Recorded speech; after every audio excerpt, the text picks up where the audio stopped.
In the name of God, the most beneficent and the most merciful, holding this important and timely meeting. I'm here today at the meeting of the Security Council to share with you my country's positions regarding the important developments in West Asia, including the developments in Palestine and Gaza. Now I would like to present my country's position and a statement in Persian language. Mr. President, over the past month, the Security Council has held several meetings to deal with the various types of the war crimes and genocide by the Israeli regime against Gaza, which, despite the adoption of 3 resolutions and a press statement requesting an immediate ceasefire and the extensive and unrestricted delivery of aid to the people, have yielded no practical result. I repeat, no practical result. At the same time, during the same period, the Israeli regime has continued to kill and destroy with the utmost brutality, resulting, among other things, in more than 4,000 Palestinian civilians getting killed, mostly women and children, and the injury of tens of thousands of others.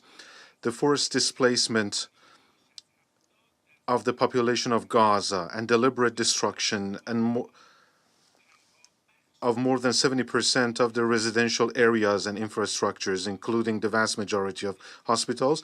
They are just some examples of the vast destruction for which the Israeli regime is responsible. Mr. President, a missile attack on the 1st of April on the Iranian diplomatic premises in Damascus showed yet again that this regime does not hesitate to violate the fundamental principle of the immunity of such places and people, as well as the known and well-recognized Vienna Conventions.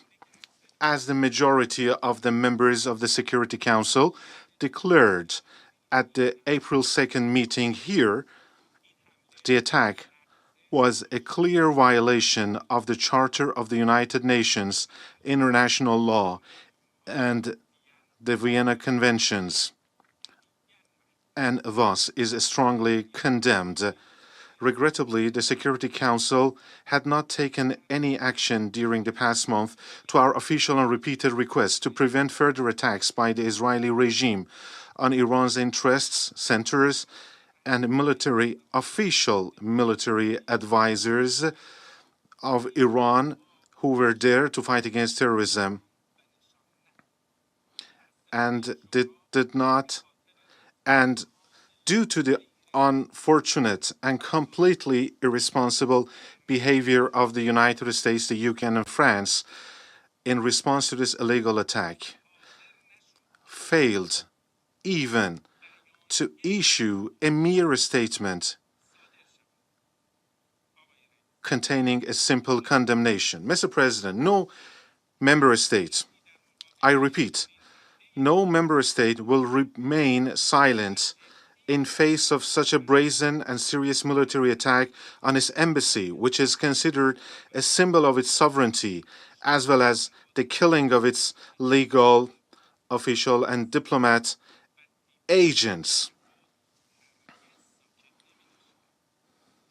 The Islamic Republic of Iran, which until recently had shown considerable restraint against other terrorist missile attacks, bearing in mind the dire situation in the region and willing to give the role of the United Nations a chance to prevent the escalation of the conflict, was faced with the continuation of the White House's green light granted to the Israeli regime, as well as the continued inaction of the Security Council in preventing these attacks. In preventing the attacks by the Israeli regime, therefore, it could no longer be patient against the attack on its embassy and the attack on its sovereignty. Therefore, Iran's military attack on April 13th was first and foremost necessary because Iran had no other option. Secondly, it was carried out in response to a series of attacks and recurring aggressions by the Israeli regime in form of missile attacks on Iran's interests, especially on our embassy in Syria. Thirdly, it took place in the fulfillment of Iran's right to legitimate defense under international law. Fourthly, it was conducted by observing the criterion of non-aggression to civilian people and places. And fifthly, it focused solely and only on two military bases of the Israeli regime, which had been used in the attack on our embassy. And therefore, it was completely limited and proportionate in terms of scope and military requirements. Moreover, since it was completely clear that some of the supporters of the Israeli regime, who are unrelenting and absolute partners in its carnage in Gaza, would assist the regime in neutralizing the Iranian attack, it was therefore our legitimate defense was done in a way to achieve our goals. The attack by my country's armed forces was limited and minimal, targeting only military bases, and was in line with the international law and the principle of non-aggression against civilian areas to ensure proportionality and accurate execution to achieve the goals. Mr. President, I emphasize again, Iran's legitimate defense and countermeasures have been concluded.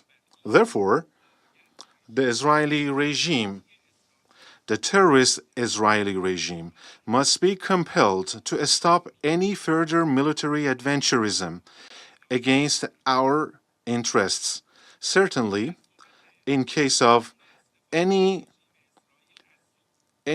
use of force by the Israeli regime and violating our sovereignty, the Islamic Republic of Iran will not hesitate a bit to assert its inherent right to give a decisive and proper response to it, to make the regime regret its actions.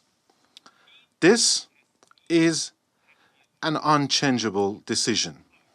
Mr. President, I would like to make it abundantly clear and loudly in New York that Iran has always been a positive part of regional developments, treading the path of stabilizing peace and lasting security, including the fight against terrorism, and will have no reservations nor compromise at all with any party over our national security and interests, as well as the collective security in the sensitive region of West Asia.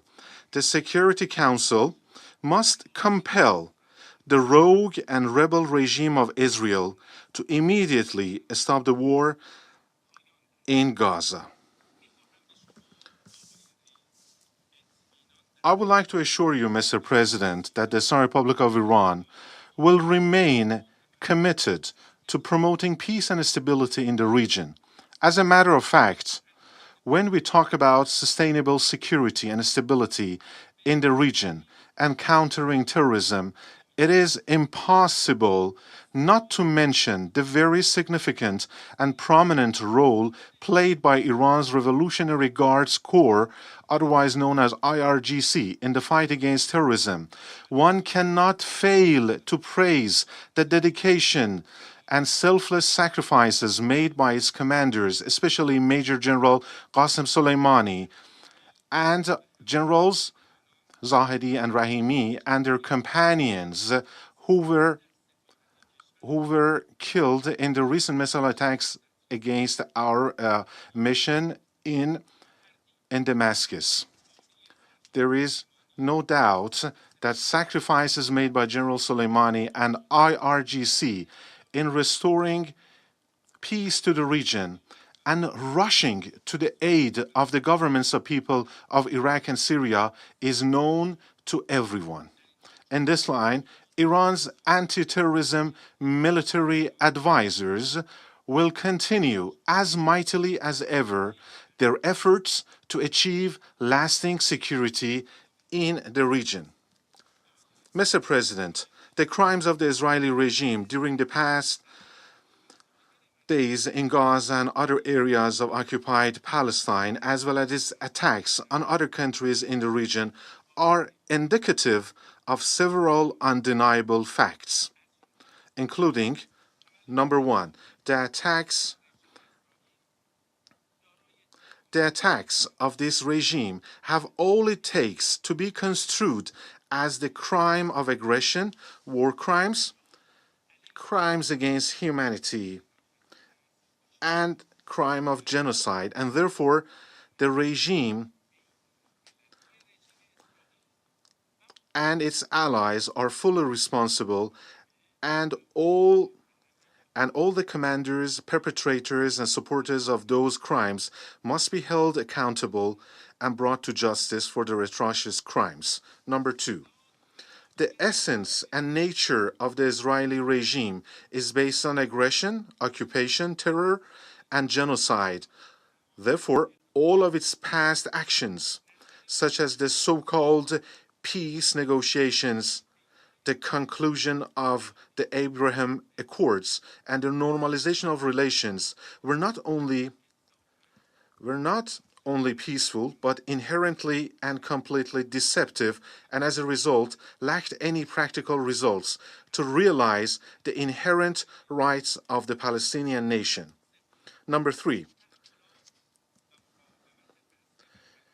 the developments and the resistance of Gaza in the last 6 months once again showed that Hamas as a liberation movement is nothing more than an illusion. The support of all nations of the region and the freedom seekers of the world for the praiseworthy resistance of the Palestinian nation also proved that this nation is not at all alone in realizing this inherent right. Israel is not a legitimate state.